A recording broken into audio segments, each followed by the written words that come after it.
Vilnietės Gabrielės darbus pamatėme Facebook Antro šanso grupėje ir jie išsyk patraukė autorios gebėjimų tekstilės atraižas meistriškai sudėti į vieną kūrinį. Susitikę su Auksarankė jo studijoje pokalbį ir pradėjome nuo to, kada Gabrielė kilo idėja pradėti kurti aprangą iš medžiagų likučių. Viskas prasidėjo kaip ir nuo siuvimo pačio.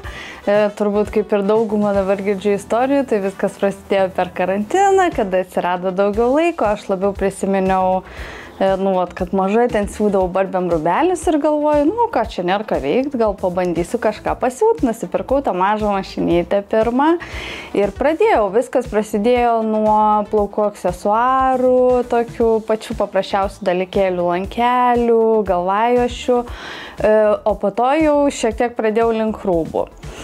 Visą laiką mane domino tokie kažkokie įdomesni rūbai, bet šiek tiek pritrūko žinių, dėl to nuėjau mokyti siuvimo ir po to baigus jau turėjau kažką tai pradėti siūti. Labiausiai visą laiką turbūt domino laisvalaikio rūbai, nes pati tokius lengvesnius renkuosi, kur, tiesiog, kad būtų laisvė, patinka laisvė. Bet tų rūbelių pasiūla Lietuvoje yra labai didelė ir galvoju, kad kažkas tai būtų išskirtinesnio, tiesiog tos rūbus siūti iš jau pasiūtų rūbų. Tai pradžioj pradėjau nuo marškinių, tikriausiai vyriškų daugiausiai. Aišku, ten interneto platybėse visko prisiieškojau, galva tiesiog dūzgino įvairiausių minčių. Prasidėjo viskas nuo vyriškų marškinių, iš tų marškinių aš siuvau palaidinės, suknelės, būtent išlaikant tas pagrindinės detalės, rankogalius, apykaklės. Kai jau marškiniai pabodo, Gabrielė ėmė ieškoti naujų kelių kūrybinių minčių įgyvendinimui. Vis galvojau, kad čia dar galima. Tada jau pradėjo eiti ir trikotažo, kažkokios tai atraižos. Trikotažo atraižas jungiau kai kurias su senais taip pat dėvėtais megztiniais, pavyzdžiui. Džinsinius švarkus jungiau su džinsais. Ir taip viskas tas įsisuko. Dabar Gabrielės aistra taip vadinami ribai. Kas čia per daiktas? Tarp siuvėjų čia aišku viskas suprantama. Ribas yra trikotažas, kuriuo dažniausiai užbaigiam siuvinius. Tai yra, jeigu pažiūrėtumėte savo kažkokį tai džemperį, tai gali būti apsiūtas kakliukas, rankogaliai, apačios detalės. Kai kuriais atvejais būna siuvami ir pilni drabužiai, pavyzdžiui, suknelės, kurios būna visiškai aptemptos, nes jis turi savybę labiau tįsti ir, būtent labiau priglunda prie kūno.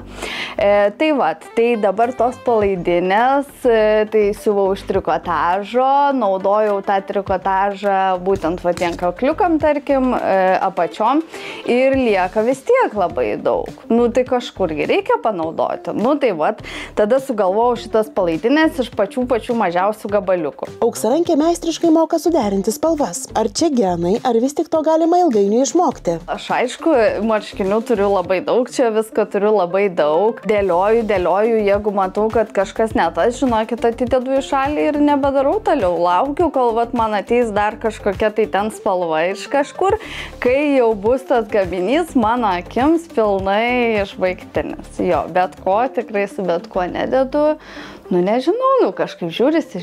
Pagrindinis turbūt principas yra dažniausiai, kad prie veido visą laiką turi būti šviesesnės spalvytės, kad veidas visą laiką švytėtų, o šiaip, viskas iš pajautimo. Jei dabar galvojate, kad tokių idėjų įgyvendinimui būtinai reikia bent jau siuvimo kursus palankyti, Gabrielė čia pat paneigs šitą mitą. Kai siuvimo mokiausi, tai pagrindė išmokau to, ko aš dabar beveik nenaudoju. Tai yra siūti gražiai, pagal visas taisyklės. O čia, kaip tik ir yra tas, kad, kaip ir nėra jokių taisyklių, jungi ir gaunas tokie visai, mano akimis, gražūs dalykėliai. Tai nejaugi nieko įgyto mokslo metu galvoje neliko? Aš galiu jums pasiūti ir naują kostiumą, bet pats tas siuvimas man kaip užsiėmimas, jeigu siūti tik vienodus gaminius, jis man yra toks, nuobodokas, pasakykim taip. Visą dieną dieną, jeigu reiktų tą patį per tą patį siūt, nu čia visai yra ne mano. O aš ateinu čia pusę dienos dėlioju, tada siūnu, tada vėl dėlioju.